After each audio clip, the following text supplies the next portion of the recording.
IPL 2026లో honey trap ఆరోపణలు సంచలనం సృష్టిస్తున్నాయి. ఈ నేపథ్యంలోనే బీసీసీఐ అప్రమత్తమైంది. ఇమీడియట్గా లీగ్ ప్రతిష్టని కాపాడడం కోసం బీసీసీఐ మొత్తం 8 పేజీల గైడ్ లైన్స్ని కొత్తగా రిలీజ్ చేసింది. దీని ప్రకారం అపరిచితులు ఎవరు కూడా ఈ ప్లేయర్స్ ఉండే హోటల్లోకి కానీ హోటల్ రూమ్స్లోకి కానీ మేనేజర్ పర్మిషన్ లేకుండా ఎంటర్ కావద్దని చెప్పి గైడ్ లైన్స్ పాస్ చేసింది. అసలు ఎందుకు బీసీసీఐ ఈ నిర్ణయం తీసుకుంది? ఐపీఎల్ 2026లో వచ్చిన హనీ ట్రాప్ ఆరోపణలు ఏంటి? అవి నిజమా అబద్ధమా? అవి అబద్ధమైతే బీసీసీఐ ఎందుకు ఈ నిర్ణయం తీసుకుంది? ఇవన్నీ ఈ వీడియోలో చూద్దాం. స్కిప్ చేయకుండా చూడండి. సబ్స్క్రైబ్ చేసుకోవడం మర్చిపోవద్దు. ఐపీఎల్ 2026లో గుజరాత్ టైటన్స్ అట్లాగే రాజస్థాన్ రాయల్స్ మధ్య ఒక మ్యాచ్ జరుగుతుంది. ఆ టైంలో ఒక అనూహ్యమైన సంఘటన జరిగింది. రాజస్థాన్ బౌలర్ జోఫ్రా ఆర్చర్ ఈయన ఒక్క ఓవర్లో 11 బాల్స్ వేసిండు. దాంతో మొత్తం గెలుపు అంచుల్లో ఉన్న జట్టు ఓటమి అంచుల్లోకి వెళ్ళిపోయింది. ఆర్చర్ ఒకే ఓవర్లో ఒక నో బాల్తో పాటు 4 వైడ్లు వేసిండు.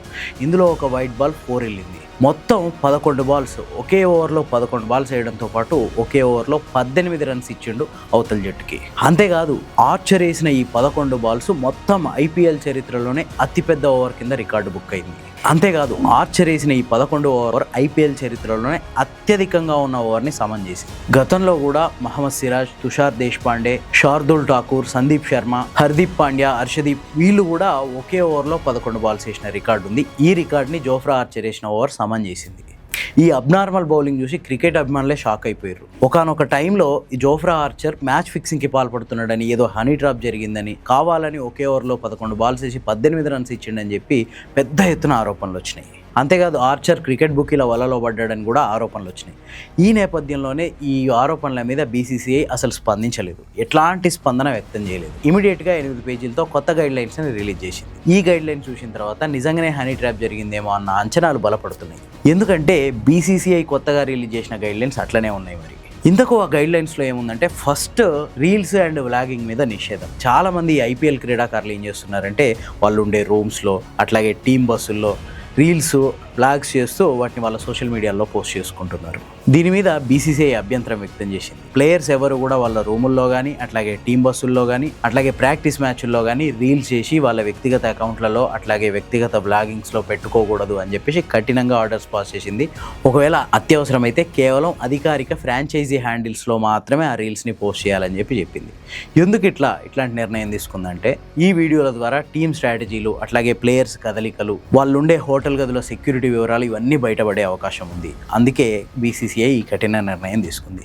నెక్స్ట్ రూల్ నెంబర్ 2, ఇదే గర్ల్ ఫ్రెండ్ కల్చర్. కొంతమంది క్రికెట్ ప్లేయర్స్ వాళ్ళ రూమ్స్కి వాళ్ళ గర్ల్ ఫ్రెండ్స్ని, వాళ్ళ పార్ట్నర్స్ని, అంతేకాకుండా కొద్దిమంది సోషల్ మీడియా ఇన్ఫ్లుయెన్సర్స్ని కూడా వాళ్ళ రూమ్లోకి పిలుచుకుంటున్నారు. అంతేకాదు, టీం బస్సుల్లో కూడా ఈ సోషల్ మీడియా ఇన్ఫ్లుయెన్సర్స్ని ఎక్కిచ్చేసి రీల్స్, బ్లాగ్స్ అవి ఇవి తీస్తున్నారు. వీళ్ళందరి ద్వారా టీం సమాచారం బయటికి వెళ్ళే అవకాశం ఉంది.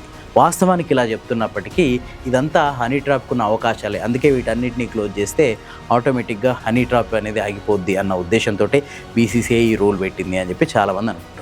అంతేకాకుండా ఈ టీం బస్సుల్లోకి వచ్చేవాళ్ళు, ఈ ప్లేయర్స్ రూమ్లోకి వచ్చే వాళ్ళలో చాలామంది ఇన్ఫ్లుయెన్సర్స్కి ఈ క్రికెట్ బెట్టింగ్ ముఠాలతో సంబంధాలు ఉన్నాయనే ఆరోపణలు కూడా ఉన్నాయి. ఈ నేపథ్యంలోనే వీళ్ళందరినీ హోటల్ లాబీలోనే కట్ చేస్తే హనీ ట్రాప్ అనే అవకాశానికి కానీ బెట్టింగ్ ముఠాలతో సంబంధాలు అనే ఆరోపణలకు కానీ అవకాశం ఉండదన్న ఉద్దేశంతో బీసీసీఐ నిర్ణయం తీసుకుంది. ఒకవేళ ప్లేయర్స్ కనుక వాళ్ళ పార్ట్నర్స్ని, గర్ల్ ఫ్రెండ్స్ని రూమ్కి తెచ్చుకోవాలనుకుంటే భార్యతో పాటు కుటుంబ సభ్యులు అయితేనే అలో చేస్తారు, లేకుంటే మిగతా వాళ్ళు ఎవరిని అలో చేయరు. ఒకవేళ తప్పనిసరి పరిస్థితుల్లో ఎవరితోనైనా మాట్లాడాలనుకుంటే హోటల్ లాబీలోనే, అది కూడా మేనేజర్ పర్మిషన్తో మాత్రమే మాట్లాడాలని చెప్పేసి రూల్స్ పాస్ చేసింది బీసీసీఐ. సో మొత్తం ఈ రూల్స్ అన్ని కనుక మనం అబ్జర్వ్ చేస్తే, ఒకటేంటంటే సోషల్ మీడియా రీల్స్, బ్లాగింగ్ వద్దు. రెండోది, రూమ్స్లోకి ఎవరిని అలో చేయరు. ఈ గర్ల్ ఫ్రెండ్ కల్చర్ని పూర్తిగా ఆపేసిర్రు. భార్యలు, కుటుంబ సభ్యులు తప్ప మిగతా వాళ్ళు ఎవ్వరూ ప్లేయర్స్తో ఉండకూడదు. వీటన్నిటిని కనుక, ఈ రూల్స్ కనుక అబ్జర్వ్ చేస్తే ఏదో జరిగింది, హనీ ట్రాపింగ్ లాంటిది ఏదో జరిగింది. అందుకే బీసీసీఐ ఇంత కఠినంగా నిర్ణయాలు తీసుకుంది. విషయం బయటికి చెప్పకపోయినప్పటికీ, దీని మీద స్పందించకపోయినప్పటికీ లోపల ఏదో జరిగింది. దానికోసమే బీసీసీఐ ఇంత కఠినమైన ఆంక్షలు పెట్టింది అని చెప్పి చాలామంది క్రికెట్ అనలిస్టులు అనుకుంటున్నారు. మరి దీని మీద మీ అభిప్రాయం ఏంటి? కామెంట్ చేయండి. ఈ స్టోరీ కనుక మీకు నచ్చితే లైక్ చేయండి, షేర్ చేయండి. ఇలాంటి మరిన్ని మంచి కథనాల కోసం ది ఫోర్త్ ఎస్టేట్ ఛానల్ని సబ్స్క్రైబ్ చేసుకోండి.